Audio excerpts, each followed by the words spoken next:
Hello to everyone, I hope you all are doing great. तो student, चलो start करते हैं हमारा आज का टेस्ट सीरीज। आज के टेस्ट सीरीज में आपको 25 क्वेश्चंस मिलेंगे। तो चलो शुरू करते हैं। पहला क्वेश्चन देखते हैं। यहाँ पे आपको फिलिंग द ब्लैंक करना है। He competed in the race dash footed.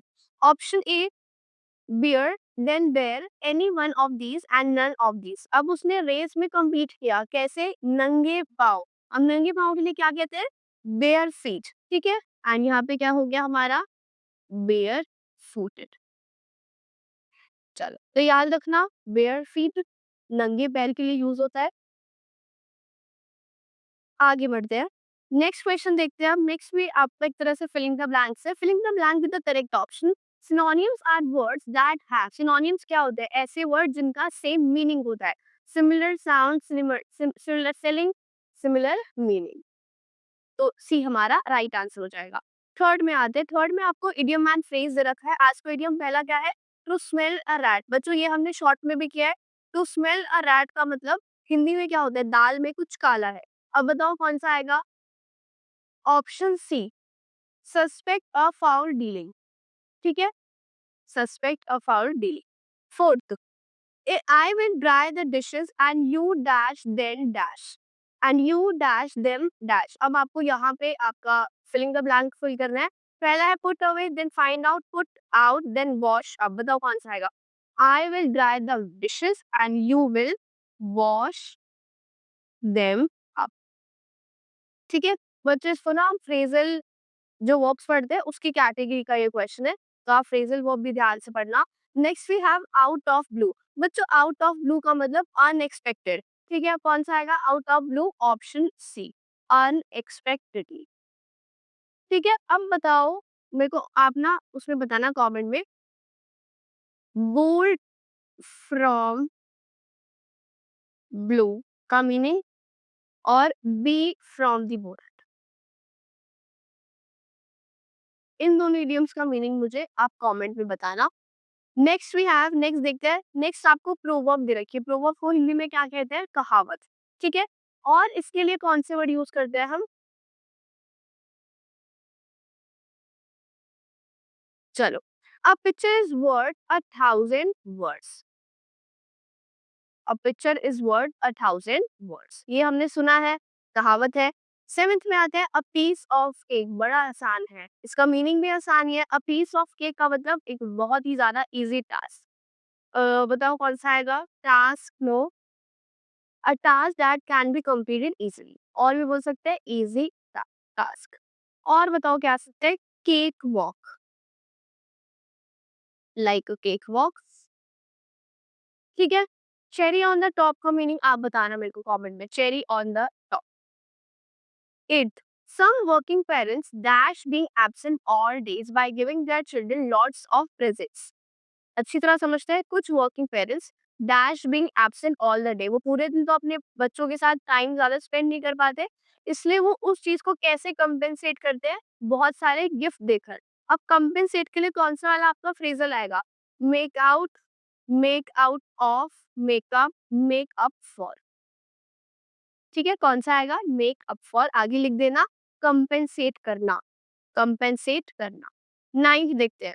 Find a synonym of insult. Insult का सिनोनियम क्या होगा? Option A we have humiliation, then credulity, then degradation and then honour. So the appropriate synonym will be humiliation. आपने बात समझ? Humiliation इसका सिनोनियम हो जाएगा।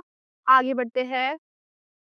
Tenth में आपको दे रखा है what should I do with this dash it. मुझे इसका क्या करना चाहिए? Fill it, no, fill it it. ठीक है, ये इसका एप्रोप्रिएट फ्रेजल बैठता है। आगे बढ़ते हैं।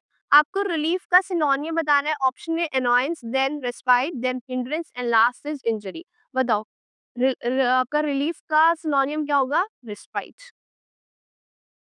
एंड हिंड्रेंस का मतलब रुकावट। आगे लिख लेना ऑब्स्टिकल। ठीक है, हम ही लिख देते हैं ऑब्स्टिकल। चलो आगे बढ़ते हैं।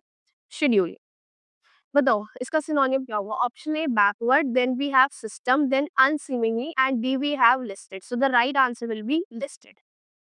ठीक है। 30, 13 we have they have dashed the electricity connection ये ना because the Maharaj have not paid the bill. तो उन लोगों ने इलेक्ट्रिसिटी कनेक्शन क्या कर दिया, कट ऑफ कर दिया, क्योंकि महाराज ने बिल पे नहीं किया था। तो कट ऑफ यहाँ पे आपका अप्रोप्रिएट फ्रेजल बैठता है। आगे बढ़ते हैं। 14 excess of dash is excess of everything is bad. किसी भी चीज का एक्सेस हो वो खतरनाक ही होता है। ठीक है, ये सारा फ्रेज प्रोवर्ब का पार्ट है। प्रोवर्ब्स देखो आपको ऐसी की ऐसी याद हो जाए, हिंदी वाली हमें आती है, ठीक है, इंग्लिश वाली भी आप प्लीज याद रखना बिकॉज 1 मार्क्स का क्वेश्चन आपका इससे जरूर आता है। अब हिंदी वाली आप नॉर्मल अपनी डेली लाइफ में यूज करते हैं इसलिए आपको वो अच्छी तरह आती है, इंग्लिश वाली आप उनके ऊपर मेहनत करना। ठीक है, 9 2 11 होना, भाग जाना, अब इसको इंग्लिश में क्या होगा, ऐसे। 15 we have an empty mind is dash, proverb है। हिंदी में क्या बोलते हैं, खाली दिमाग शैतान का घर। अब इंग्लिश में क्या होगा, N empty mind is devils workshop. ठीक है, empty mind is the devils workshop. 16 choose the best answer. The principal's message is quite loud and clear. It means जो principal का message था वो quite loud and clear था। इसका मतलब क्या है कि उन्होंने अपनी बात बहुत clearly तरह से स्पष्ट करी है, बहुत clearly समझाई है। So the right answer will be option A. The principal has expressed his views clearly and very definitely. ठीक है, accurate. Next, keep one's eye open. Keep one's eye open. बताओ क्या होगा इसका मीनिंग, चौकन्ना रहना, है ना। अब बताओ क्या आएगा, option C, to remain alert, alert रहना, है ना, अलर्ट रहना आसान है। चलो, अनसुना करने के लिए कौन सा आएगा, या फिर डिसरिगार्ड करना, बताओ डिसरिगार्ड करने के लिए कौन सा इडियम आएगा, हमने हमारे लास्ट वीडियो में ही पढ़ा है इसलिए आपसे पूछा जा रहा है, बताइए कमेंट में बताना कि डिसरिगार्ड के लिए हम कौन सा इडियम यूज करते हैं। इग्नोर करना, डिसरिगार्ड करना।